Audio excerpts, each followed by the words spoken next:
kita harus tahu dulu apa definisi dari akuntansi pertanggungjawaban tersebut. Jadi, akuntansi pertanggungjawaban ini adalah sistem yang digunakan oleh perusahaan untuk menilai hasil kerja manajer berdasarkan area tanggung jawabnya.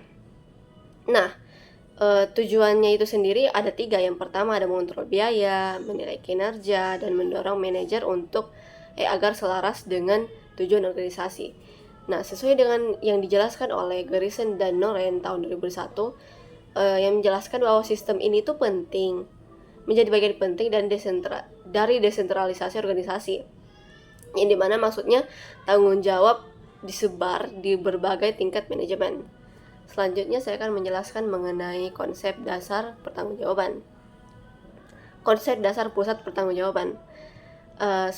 Ya sudah minta tadi definisi atau jadi selanjutnya mungkin saya akan menambahkan beberapa tujuannya. Yang pertama itu ada meningkatkan pengukuran kinerja, variasi biaya untuk pusat biaya, dan yang kedua ada meningkatkan target penjualan dan laba untuk pusat dan keuntungan.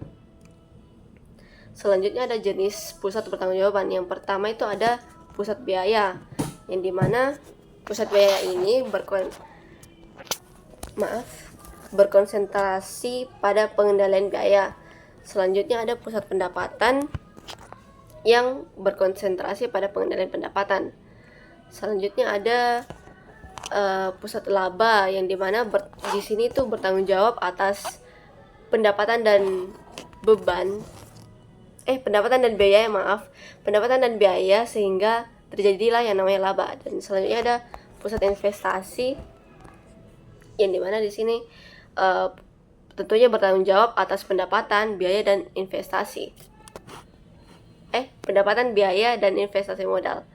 Sekian dari saya. Selanjutnya saya kembalikan kepada moderator. Baik, selanjutnya saya akan menjelaskan mengenai pusat biaya atau cost center.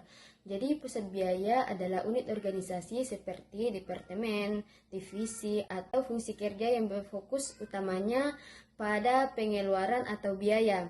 Nah, tujuan dari pusat biaya ini adalah untuk mengendalikan biaya agar lebih efisien dan mendukung operasional secara keseluruhan.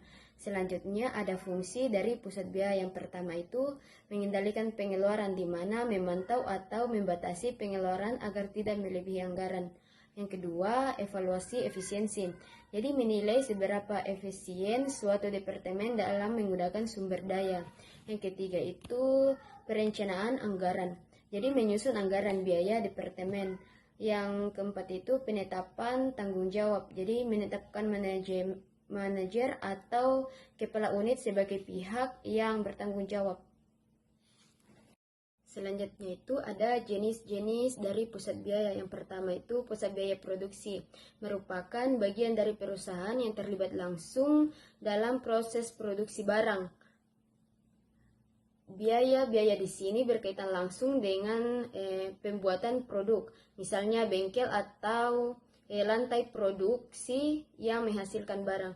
Yang kedua itu pusat biaya administrasi, di mana unit yang menangani aktivitas administrasi dan manajerial membantu kelancaran operasional seluruh perusahaan, misalnya departemen HRD, IT atau administrasi.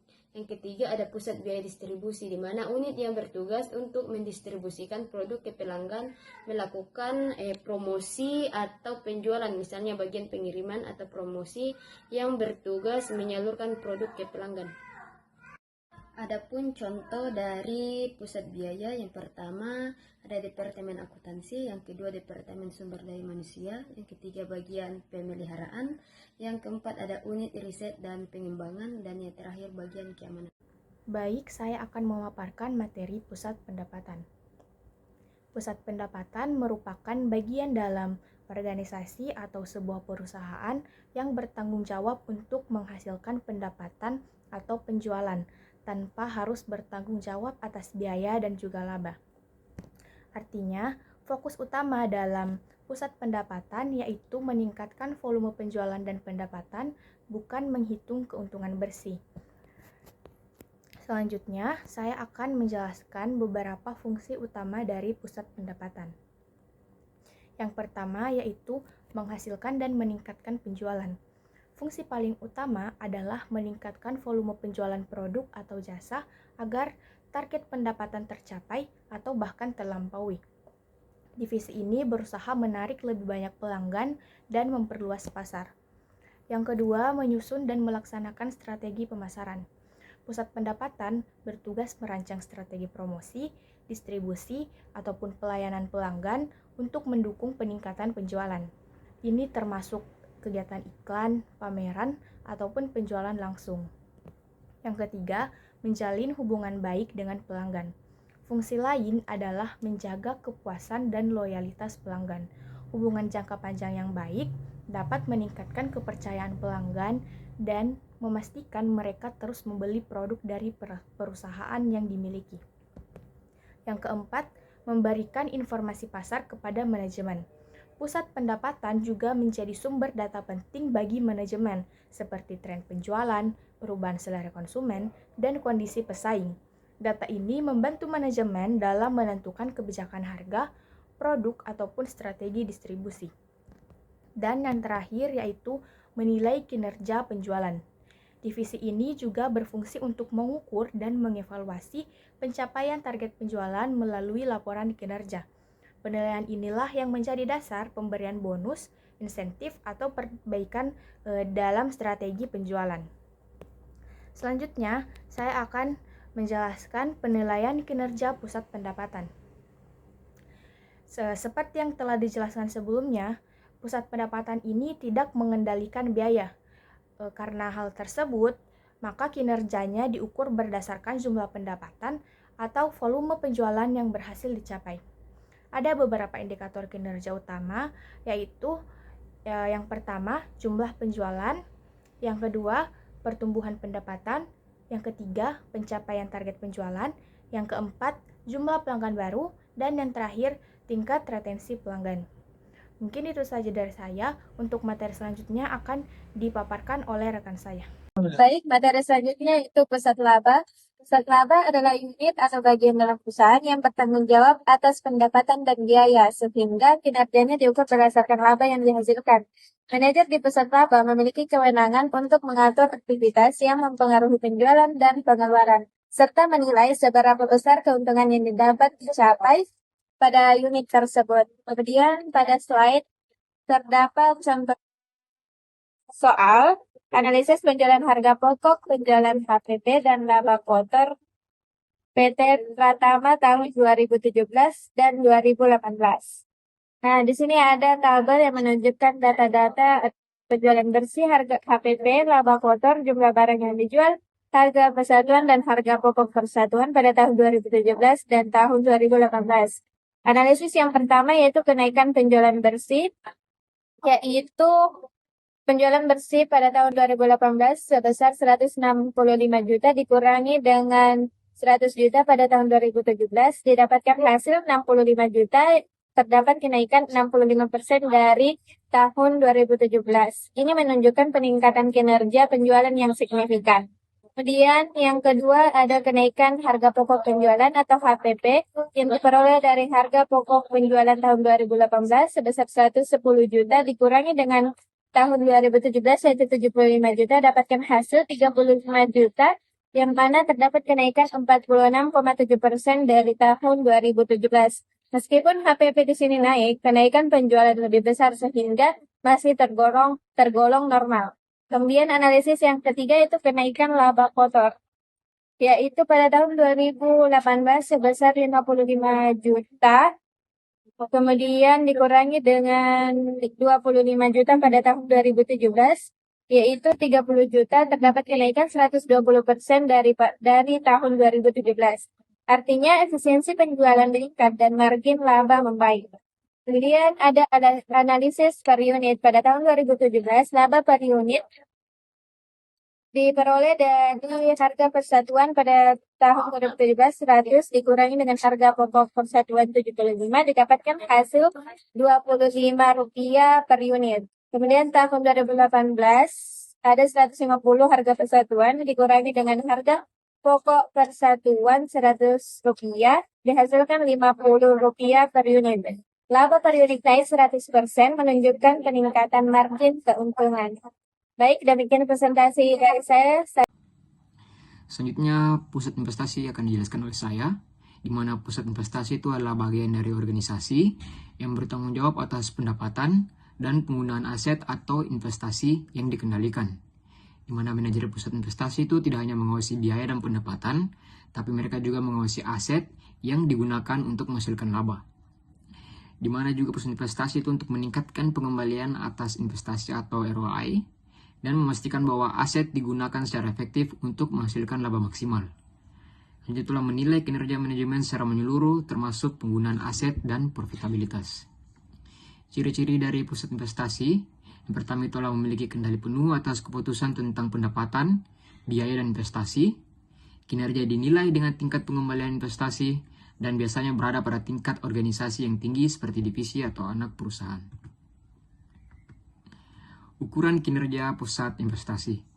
Ukuran pakai oleh kinerja pusat investasi yang pertama itu adalah ROI, Return on Investment, mana rumusnya itu hanya laba operasi dibagi dengan total aset, dengan tujuan untuk mengukur efisiensi penggunaan aset dalam menghasilkan laba. Selanjutnya itulah RI, Residual Income, di mana laba operasi dikurangi dengan tarif pengembalian minimum dikali dengan total aset. Di mana itu untuk mengukur laba sisa setelah dikurangi biaya, modal minimum yang disyaratkan. Saya kembalikan kepada moderator.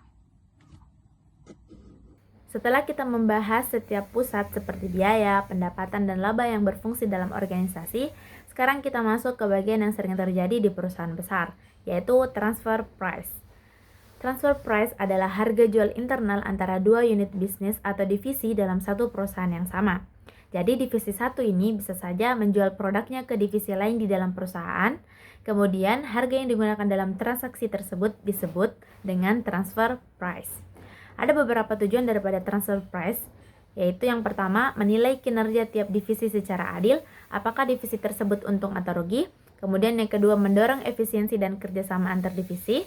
Yang ketiga membantu pengambilan keputusan, misalnya apakah lebih baik menjual ke pasar luar atau ke divisi lain dalam perusahaan tersebut. Dan yang keempat meningkatkan motivasi manajer divisi supaya berperilaku seperti pemilik kecil dalam perusahaan. Kemudian ada beberapa metode penentuan transfer price. Yang pertama yaitu market based transfer price. Apa itu? Yaitu harga transfer antar divisi itu ditentukan berdasarkan harga pasar eksternal, yaitu harga yang berlaku di luar perusahaan untuk produk atau jasa yang sama. Dengan kata lain, divisi penjual menjual produknya ke divisi lain dengan harga yang sama seperti kalau mereka menjual ke pihak luar. Misalnya contoh sederhananya, jika divisi A ini menjual produknya ke pasar luar dengan harga 150.000 per unit, maka ketika ke divisi lain di dalam perusahaan maka harganya juga 150.000. Nah, inilah yang disebut dengan market based transfer price. Selanjutnya itu ada terdapat dua metode, di mana dua metode terakhir ini akan dibahas oleh saya. Pertama itu adalah cost based transfer price, yaitu transfer price berbasis biaya dalam internal perusahaan, di mana ilustrasi sederhananya itu dalam suatu perusahaan elektronik, divisi komponen memproduksi suku cadang dan mentransfernya ke divisi assembly. Di mana rincian biayanya sebagai berikut, di mana biaya variabel per unit itu sebesar 50.000, biaya tetap dialokasikan per unit sebesar 20.000, di mana dari kedua biaya ini didapatlah biaya penuh per unit sebesar 70.000. Dan markup yang ditetapkan perusahaan itu adalah 20% dari biaya penuh. Sehingga didapatkan rumus sebagai transfer price sama dengan biaya penuh ditambah markup dikali biaya penuh, sehingga transfer price sama dengan 70.000 ditambah 20% dikali 70.000 sama dengan 84.000 per unit, di mana 84.000 per unit ini merupakan harga jual yang diberikan oleh divisi komponen ke divisi assembly untuk mentransfer suku cadangnya. Selanjutnya itu adalah metode negosiasi transfer price atau harga negosiasi, di mana ilustrasi sederhananya itu sama seperti yang tadi, perusahaan elektronik. Dalam perusahaan elektronik itu terdapat divisi komponen yang menjual suku cadangnya, serta divisi assembly ingin membeli suku cadang. Kedua divisi akan berunding dan membuat batasan, di mana rinciannya itu adalah divisi komponen menjual keluar sebesar 95.000, itu menjual kepada pihak di luar perusahaan Itulah adalah harga minimum oleh divisi komponen itu sebesar 60.000. Lalu divisi assembly bisa membeli di luar di pihak eksternal sebesar 90.000. Lalu dalam di situ dapat zona negosiasinya, yaitu dari 60.000 dari ambang batas yang diberikan oleh divisi komponen hingga 90.000 yang merupakan ambang batas dari divisi assembly. Dan mempertimbangkan batasan dan juga faktor-faktor eksternal agar sama-sama untung, divisi assembly membeli di harga 75.000 per unit dari divisi komponen. Jadi sekian dari metode transfer price.